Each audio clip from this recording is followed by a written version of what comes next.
Bullet point 5. Right, the factors influence if, where, why, and how businesses respond to the growth of e-commerce. Now, this is the only bullet point which I would suggest to you is a mistake. They don't really mean it. What they meant, if I might be so bold, what they should have said is influencing if, how, and when businesses respond. If you ignore when, you ignore a whole chunk of the stories that you can tell. Yeah, the issue of Domino's Pizza is a when story as much as if. It is that they got in first. You know, you look back with the benefit of hindsight, everybody in pizza delivery went to e-commerce. It's just that Domino's did it first. Okay, so the when is terribly important. Now, I'm going to suggest to you that that's great, that AQ have kind of forgotten about when is fantastic, because you then can get your students to use when as a potential evaluative matter. Yeah, the heart of their analysis in their essay clearly has to be if, why, and how, because that's what the essay title is going to ask for. But as a way of evaluating that, when is pretty neat to have something extra up the student's sleeve. Underlying factors in business response. The degree of perceived threat or opportunity, clearly different in different sectors. The size of the business. PLCs are kind of forced to opt into this. The ambition and goals of the owners. An older small business owner may feel they can last without e-commerce. A younger one may see the long-term value of adapting to e-commerce. Another underlying factor in the response is the cost, including the implications for staffing. In other words, you may want to make a change but not be able to afford to make a change. Now let's have a look at if. Factors involved in if you respond. The sector. In some sectors, the power and relevance of e-commerce is greater than others. Yeah, I've told you, I've said before, earlier on, gosh, I think I have, that in the case of Airbus, if you're selling 3 A380 planes, it really is, e-commerce is completely irrelevant. Yeah, and therefore, if you respond, well, maybe you won't. It's not important in your sector. Size of the organisation. Firms with fewer than 250 employees are half as likely to earn from e-commerce as those with 250 plus employees, according to the ONS, our Office of National Statistics. In large firms, there's little scope for if. Primark, Lidl and Aldi are very rare opt-outs, and even Aldi are dabbling in wine website, aren't they? Not that I've seen that yet. But generally they're managing to opt out. In small firms, the age, attitudes and IT savvy of the owner leader will be a key factor. Carrying on, and more importantly, I think, involved in if you respond. Ultimately, your if decision is an investment appraisal decision, isn't it? Shall we do it or not? And we will do it if it looks to be worth it. It's pretty hard in most companies to do something if you can't prove that it's worth it. Yeah, that's investment appraisal. Within that process, even if it does come out with a 20% ARR, if it's going to cost you 100 million and you don't have 100 million, yeah, you may decide you can't afford to go down this route. Then, in parallel with the appraisal, there is also the issue, but okay, it doesn't really look to be worth it, but can we afford not to do it? And that's almost certainly what went wrong from a Morrisons point of view. Morrisons opted out of online because they couldn't make the numbers work. They couldn't see how the hell you could make money doing it. What they failed to ask themselves successfully, is can we afford not to do it? And in their case, of course, because they chose not to do it early on and meekly, in a sense, went to Ocado and begged Ocado to get them out of their mess, and Ocado said, fine, but give us 200 million quid,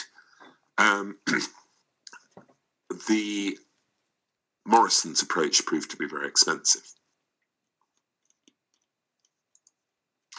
Factors involved in why you proceed, why and if are really strongly interconnected, but the reasons why may also include, and I would go into this in some detail, I would at least assert this pretty strongly, that the why you proceed must also raise why you might not proceed. Yeah, why did John Lewis get this so right and Marks and Spencer's get everything so wrong? And perhaps that's to do with the level of diversification in the board of directors. Perhaps it was that Morrisons and Marks and Spencer's had old, crusty directors who just didn't see the significance of this. In the case of John Lewis, which I personally always think is pretty old and crusty in lots of ways, actually they do have on their board, on their management board, they co-opt in shop floor workers, as part of the employee ownership structure. So you end up in John Lewis with some younger people who maybe were saying, this thing called internet might have legs. So the why, diversification of the board, in this case diversification by age, as well as other diversification factors. Perhaps your finances were strong enough to allow for a sustained investment in a new distribution channel. Perhaps they weren't.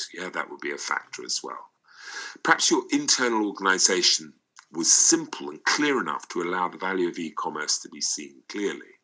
So I think if you look at Marks and Spencer has just been in a mess for 20 years, as we know. They've been trying to sort out their fashion problem. They're trying to persuade younger people to go into a Marks and Spencer. And Mark Bolland, the absurd chap who's been in charge for the last 5 years, though he's now being kicked out, has been pushing to re-establish an international presence for Marks and Spencer's. Well, I mean, it's been outrageous, because you can't get that right until you get your English operation right. Now, possibly, with all these things going on in Marks and Spencer's, the why they didn't proceed effectively with e-commerce, certainly didn't get it right, perhaps is to do with the eyes of the board are misdirected or directed in other places. How you proceed, I won't worry about the first bullet point. Let us get to the second. You can buy a web package, which will be adapted to your needs, or get an e-commerce site built from scratch to meet your requirements. Small business usually buys into a package, large one builds from scratch. This is the point I want to get to. For small firms, there may be another issue. Now, I think this is worth considering and weighing up within a good analytic essay. And I think this issue that I'm just about to cover will be relevant in answering quite a few of those bullet points. Should you operate as an independent e-commerce site or join an aggregator? Okay, so you are the kebab shop down the road, and should you join Just Eat? Or you're an estate agent, should you join Zoopla? Well, aggregators such as Just Eat take, and when I saw that figure, it was correct at its time, but the figure is now 12% apparently. Just Eat now take 12%. So should you join an aggregator, the aggregator gives you instantly access to an awful lot more customers. So from your point of view, incremental sale in the short run from the aggregator is considerable, potentially. Therefore, you're willing to give away 12% of your top lines. I mean, virtually no one has a 12% operating margin on their bottom line. If you don't have 12% net profit, you can't afford to give away 12%. It's as simple as that. It's a huge amount to give away. Aggregators such as Take 12% of the sales value generated through their site. It's okay if it's incremental, but a massive chunk of the profit margin if sales end up no higher through e-commerce Just Eat than they were in the days before e-commerce. In other words, does the existence of an aggregator such as Just Eat, or does the existence of e-commerce mean that we buy more pizza or buy more kebabs? I don't think so. I can't quite see why it would. Okay, maybe there might be marginal increases in convenience and m-commerce. Okay, the fact that as you come back on your train from Waterloo Station, you can press buttons and get pizza delivered. I can see that. Okay, there may be a few more pizzas involved in that. But overall, I can't see this is going to transform the overall sales volume. And therefore, all you're trying to do through going in with Just Eat is beat the kebab shop down the road because you're getting their trade. Yeah, surely ultimately it's pretty much a zero-sum game in which all that's happening is a transfer of income from the kebab shop owner to Just Eat. The people who run Just Eat become incredibly rich, and Britain's kebab shops and fish and chip shops, etc., they all become poorer. Ted Baker, a bit late to e-commerce. Ted Baker made no mention of online sales until 2010, long after Supergroup and Next. But in its 2015 accounts, it said, performance very strong, sales increasing 63.6% to 22.9 million, e-commerce now 13.6% of our retail business compared with 10% in 2014, blah, blah, blah. Ted Baker is into e-commerce. Okay, very slow start. In 2010, only 2.6 million of sales in e-commerce. Today, it's getting on for 10 times that amount. The point here is a time sort of one. Ted Baker was slow to start and develop. But because Ted Baker has a strong brand, yeah, and because Ted Baker now executes e-commerce apparently very effectively, it didn't matter that it was late to the game. Yeah? So that's a when sort of issue.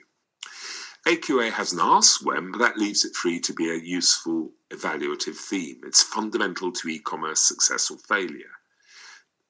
One, there's the issue of first mover advantage. Domino's won the pizza war because it got in first. Even if you're not first, superior execution will carry you through if you're early enough and distinctive enough to Baker Online. So a speedy approach to settling if and how proved very important, i.e. when was as important as how. IKEA and e-commerce. IKEA is another interesting story in relation to e-commerce. I raise significant things in here, which I haven't got time to go into. Trust me, it's pretty good stuff. With reference to your own research in the item above, discuss the factors influencing if and how businesses respond to the growth of e-commerce. 40 marks and a great big fat answer. Written by me.